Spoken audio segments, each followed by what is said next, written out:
विधायक जी और संसद जी में अगर कोई गलतफहमी थी तो उसको दूर कर लिया गया है। वैसा कोई गलतफहमी की बात नहीं है, कोई कन्फ्यूजन की बात इसमें नहीं है।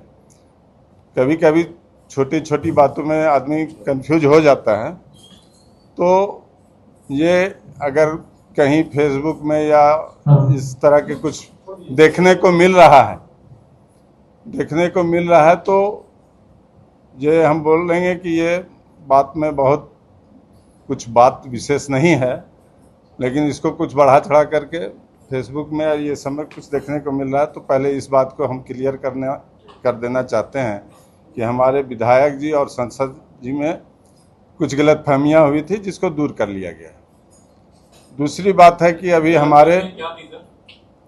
हमको बोलने दीजिए, उसके बाद क्वेश्चन कीजिएगा। दूसरी बात यह है कि अभी हमारे आने वाले दिनों में मोदी जी 5 तारीख को हमारे यहाँ मोदी जी का 12 साल पूरे होने वाले हैं, और उसमें जो विकास की जो योजनाएं मोदी जी ने किए हैं उसके बारे में जो भी है उसका हम लोग जो जन कल्याण की योजनाएं हमारे आदरणीय मोदी जी किए हैं उसको हम लोग को प्रचार प्रसारित करना है।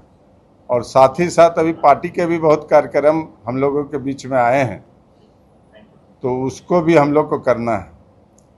और अभी हमारे 5 तारीख या 6 तारीख को 5 और 6 को हमारे राष्ट्रीय अध्यक्ष नितिन नवीन जी अभी रांची आने वाले हैं, तो उसकी भी हम लोग को तैयारी करनी है। मोदी जी के विकास के कार्य और जो हमारे पार्टी के जो कार्यक्रम हैं उसके बारे में हमारे आदरणीय सांसद महोदय मनीष जायसवाल जी आप लोग को बतलाने का काम करेंगे। मनीष, मैं चाहता हूं कि जो भी कन्फ्यूजन हम सबों के बीच में हुई थी, कुछ बीच के लोग ऐसे थे कि बातों को गलत तरह से प्रस्तुत किए थे, जिसके चलते जो हम लोग एक साथ मिलकर काम करते थे कहीं न कहीं उसमें खाई हुआ था। तो जब हम लोग साथ बैठे वैसे लोगों को चिन्हित किए जिनके चलते इतनी बड़ी खाई बनी थी, उसको दूर कर दिया गया है। और जिस तरह से हम लोग हजारीबाग के लिए काम करते थे और एक दूसरे के लिए भी जो काम करते थे उसको पुनः उसी रूप में किया जाएगा। किसी तरह का आपस में कोई कन्फ्यूजन नहीं रहा। खास करके क्रिकेट स्टेडियम के लिए जो शुरू हुआ था विवाद ज़्यादा, वो जर्सी में नाम देके कि ये आपका मैच में है वो नाम नहीं डाला गया। इस तरह बहुत सारी बातें थी जो विस्तृत में उतना बताने की ज़रूरत नहीं है। बातों को समाप्त कर लिया गया है और आगे कैसे हजारीबाग के बेहतर के लिए, कैसे हमारा क्रिकेट स्टेडियम बेहतर हो, कैसे हमारे कोच बेहतर आए, कैसे हम लोग बढ़िया करें और कैसे अच्छे लोगों को उसमें जोड़ने का प्रयास करें, इस पर बहुत काफ़ी सार्थक बातें हुई। आने वाले दिन में आप लोगों को देखने को मिलेगा। और जो मोदी जी के 12 साल 12 बड़े फैसले हुए उनके बारे में मैं बताना चाहता हूँ कि सबसे पहला धारा 370 खत्म किया गया। राम मंदिर का जो बरसों से लोग आशा उम्मीद में थे कि मंदिर बनेगा कि नहीं बनेगा, उसे पूरा किया गया। आत्मनिर्भर भारत, वैक्सीन विजय, जो वैक्सीन का विजय भारत में किया गया, जो हम लोग वैक्सीन के लिए दूसरों पे निर्भर रहते थे उसे अब हम लोग पुनः अपने पैरों पे खड़े हो गए। ये मोदी जी का लक्ष्य था। यूपीआई क्रांति, जीएसटी, इन्फाबूम, डीबीटी, मिशन शक्ति, स्वच्छ भारत, योग दिवस और G20 का नेतृत्व, ये 12 फैसले, बड़े फैसले मोदी जी के नेतृत्व में हुए हैं। कांग्रेस ने जिन कार्यों को दशकों तक लटकाया, मोदी जी उन्होंने मात्र 6 साल में पूरा किया। बोगी पुल का निर्माण जो 21 साल के बाद पूरा हुआ, कोस रेल सेतु 17 साल बाद पूरा हुआ, गुवाहाटी रोपवे 17 साल बाद पूरा हुआ, डोबरा चाठी पुल 13 साल बाद पूरा हुआ, अटल टनल 10 साल बाद पूरा हुआ। इसी तरह जितने भी देशों में अभी आप डीजल का देख रहे होंगे किस तरह से क्राइसिस हो रहा है, किस तरह से दाम बढ़ रहा है, तो आप लोग को बताना चाहेंगे ऑस्ट्रेलिया में करीब 40% रेट का बढ़ोतरी हुआ है, सिंगापुर में 34% की बढ़ोतरी हुई है, यूएसए में 33% का बढ़ोतरी हुआ है, स्पेन में 31% की बढ़ोतरी हुई है, इजिप्ट में 17%, चाइना 11%, कतर में 8%, हांगकांग में 6%, मलेशिया में 4% और ब्राज़ील में 1%।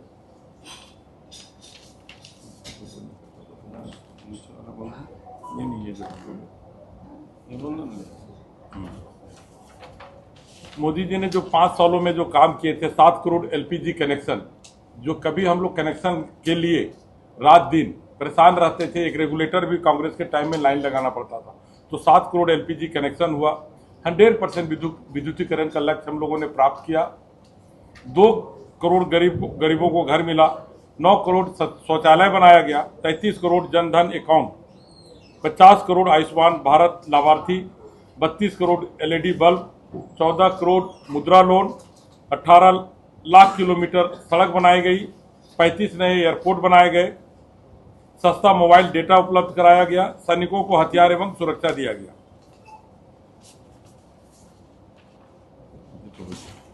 और कुछ बोलना और भी बहुत सारी योजनाएं हैं जो हम लोग बोलेंगे तो काफी, लेकिन हम लोग 5 तारीख से एक बृहद कार्यक्रम करेंगे। हमारे राष्ट्रीय अध्यक्ष भी आ रहे हैं, झारखंड रांची आ रहे हैं, तो हम लोग पार्टी का अन्य जो कार्यक्रम अभी आने वाले हैं, अपने सारे कार्यकर्ताओं से यही निवेदन करेंगे और जो भारतीय जनता पार्टी को प्यार करते हैं और भारतीय जनता पार्टी को चाहते हैं, सारे लोग मिलजुल के राष्ट्रहित में राष्ट्र प्रथम का नारा लेके हम लोग अभी प्रशिक्षण शुरू किए थे और उसे हम लोग धरातल पे उतारने का प्रयास करें। पहले ये और इकोनॉमी जो है, आपके हिसाब से आपने कहा कि नहीं सब कुछ ठीक ठाक चल रहा है, ऐसी बात नहीं।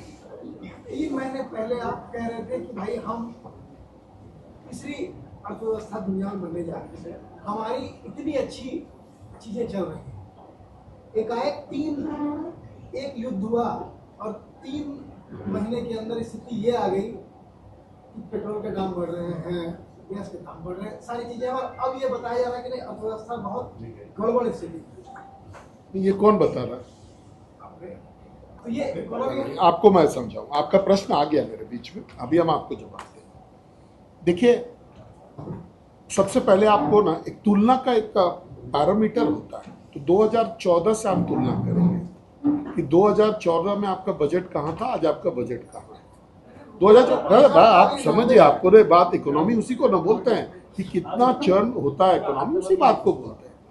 18 लाख करोड़ पर हमारा बजट था 2014 में, आज हम लोग 12 साल में लगभग 50 लाख करोड़ पर पहुंच गए, लगभग।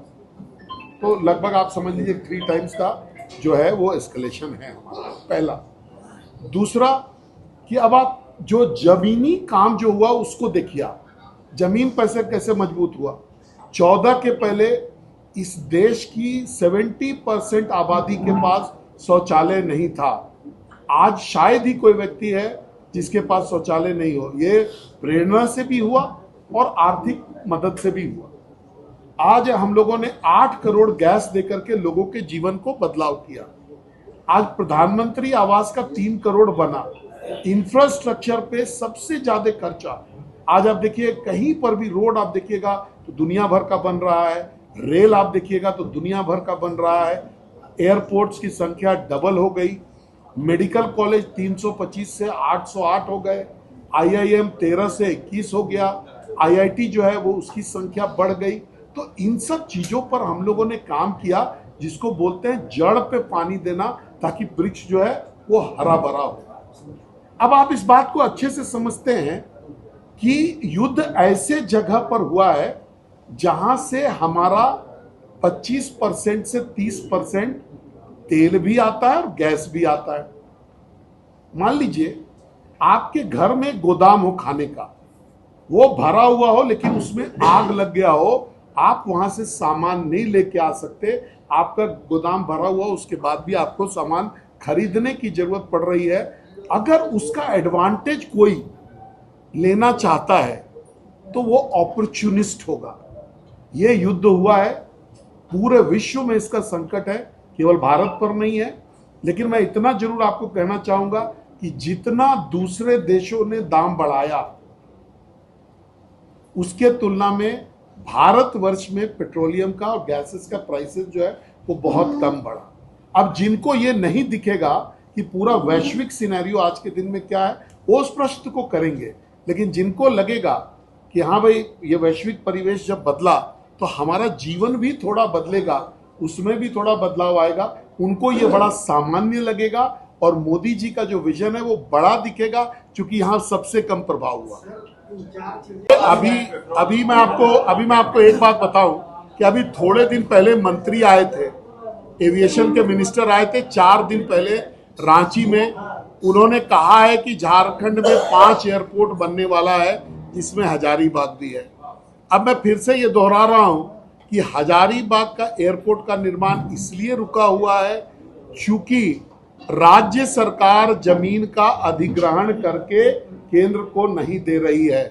जिस दिन राज्य सरकार जमीन दे देगी उस दिन एयरपोर्ट का निर्माण जो है यहाँ चालू हो जाएगा। ये व्यवस्था पिछले 1.5 साल से रुका हुआ है। इसका रिटर्न जो है जवाब हमारे पास आया हुआ है। हम मुख्यमंत्री से मिलकर के उनको भी हमने आग्रह किया था, सरकार में भी हमने आग्रह किया है, पार्लियामेंट में हमने ये भी विषय उठाया कि अगर राज्य सरकार जमीन नहीं देना चाहती है तो केंद्र सरकार स्वयं अधिग्रहण करे और लेकिन हजारीबाग में एयरपोर्ट का निर्माण हो। लेकिन जब तक जमीन का अधिग्रहण राज्य के द्वारा नहीं होगा तब तक एयरपोर्ट का मार्ग जो है आगे नहीं बढ़ेगा। ये बात मैं जब जब आपने प्रश्न किया है तब तब मैं आपको ये बताता रहा हूँ। भाजपा की सरकार नहीं बनेगी तब तक हजारीबाग में एयरपोर्ट नहीं बनेगा। तब मैं मेरा इस पे एक ही बात रहेगा कि आप अगर ऐसा मानते हैं कि हर विकास का काम भारतीय जनता पार्टी ही करेगी या करती है तो हम आपका बहुत धन्यवाद देते हैं और इतना जरूर गारंटी करते हैं कि अगर भारतीय जनता पार्टी की सरकार यहाँ पर आएगी तो एयरपोर्ट तुरंत बनेगा, इसमें कोई डाउट नहीं है। लेकिन हम लोग का प्रयास जो है अभी भी जारी रहेगा। ये राज्य सरकार के पास हम लोग काम करेंगे। जो स्पोर्ट्स बॉडी होता है वो अपना निर्णय अपने लेता है, आपके डिमांड पे वो नहीं बढ़ता है, पहला। दूसरा, ये कोई सार्वजनिक मंच नहीं होता है, ये क्रिकेट लवर्स की एक बॉडी है। जो क्रिकेट लवर है उसकी एक बॉडी है और उसका मेंबरशिप आप पूरे बीसीसीआई को देख लीजिए, board of cricket control for India, वो 140 करोड़ लोगों के बीच में है, उसका मेंबरशिप भी रिस्ट्रिक्टिव है। आप यहाँ JSCA का भी देख लीजिए, उसका मेंबरशिप भी रिस्ट्रिक्टिव है। यहाँ का भी मेंबरशिप, हमारे 102 लाइफ मेंबर्स हैं और हमको लगता है कि 15-20 हमारे रेगुलर मेंबर हैं।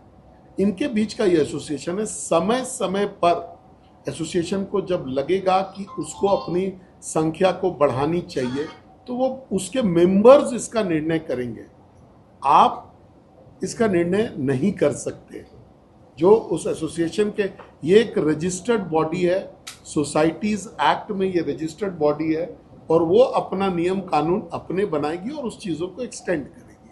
अध्यक्ष महोदय से मेरा सवाल है, जिस तरीके से आम कार्यकर्ता किसी नेता के बारे में या किसी के बारे में कुछ बोलते हैं तो उस पर पार्टी की कार्रवाई तुरंत हो जाती है, लेकिन सांसद जी और विधायक जी के आपस में जिस तरीके से हुआ, आम कार्यकर्ताओं के भी मन में बहुत सारा दुख भी हुआ। पार्टी फोरम में आप जिलाध्यक्ष होने के नाते क्या कार्रवाई की? देखिए, भारतीय जनता पार्टी का जो संगठन है वो कार्यकर्ता आधारित संगठन है। हमारे बीच में हमारे पार्टी के सिरमौर सांसद आदरणीय मनीष जायसवाल जी भी बैठे हैं। बगल में हमारे पार्टी के सिरमौर सदर विधायक प्रदीप प्रसाद जी भी बैठे हैं। पार्टी में सब लोग कार्यकर्ता की हैसियत से काम करते हैं और हमारे अभी आपको थोड़ी देर पहले कि हम लोग का एक प्रशिक्षण का कार्यक्रम अभी कुम्हरटोली में हुआ था। उसमें हमारे सारे विधायक, सांसद, प्रदेश के नेता सारे लोग आए और सारा एक अच्छा माहौल में, अच्छा वातावरण में हुआ। हम लोग संगठन को मजबूत करने के लिए दिन रात प्रयासरत है। अगर हमारे सांसद और विधायक के बीच में अगर कोई गलतफहमी हुई हो तो उसको भी दूर कर लिया गया है। उसमें तो कहीं नहीं, हम लोग को संगठन को मजबूत करना है और संगठन को आगे ले जाना है। हमारा जो आज हजारीबाग में हमारा जो परचम लहर रहा है, खासकर हजारीबाग जिले में, बरकरार रहे, कायम रहे और मजबूती के साथ हम लोग संगठन में आगे बढ़े, इसके बारे में हम लोग काम कर रहे हैं। जहां 27 वर्षों के सफर में 17,000 से भी अधिक छात्रों ने डॉक्टर एवं इंजीनियर बनकर भरे सफलता की ऊंची उड़ान, जहां साधारण छात्र भी झारखंड टॉपर्स बनकर बना रहे इतिहास। दूरदर्शी शिक्षाविद श्री विपिन सिंह के मार्गदर्शन में मेडिकल एवं इंजीनियरिंग के लाखों छात्रों के लिए आशा की किरण के रूप में गोल नेशंस लीडिंग इंस्टीट्यूट। प्रॉब्लम हो गया और सडनली हो गया, अचानक हो गया। तो Jeevan Jyoti super specialist hospital में एडमिट करके इनका एंजियोग्राफी कराया। एंजियोग्राफी करने के बाद वो अपना रिपोर्ट दिया कि इनका 95% प्लस ब्लॉकेज, स्टेंट से काम नहीं चलेगा, इनको बाईपास करना ही पड़ेगा। तो कबीर हर्ब है। जब यहाँ पहुँचे फर्स्ट टाइम में इनको दिखाया तो माशाल्लाह रिपोर्ट बहुत बढ़िया है। 1 सप्ताह अंग्रेजी दवा चलाना है, उसके बाद दवाई बंद कर देना है।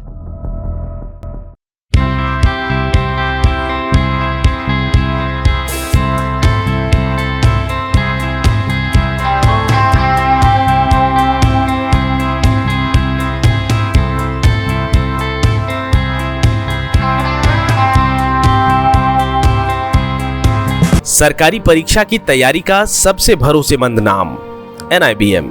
अच्छा कोचिंग ढूंढ रहे थे तो फिर गूगल में ही बताया कि यहाँ का रेटिंग भी बहुत अच्छा था। पुरुलिया से आए हैं यहाँ पर कोचिंग करने के लिए।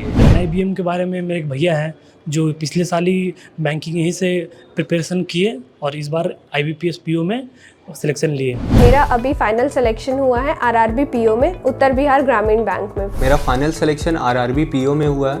NIBM, thefollowup.in. Like, share and subscribe. www.thefollowup.in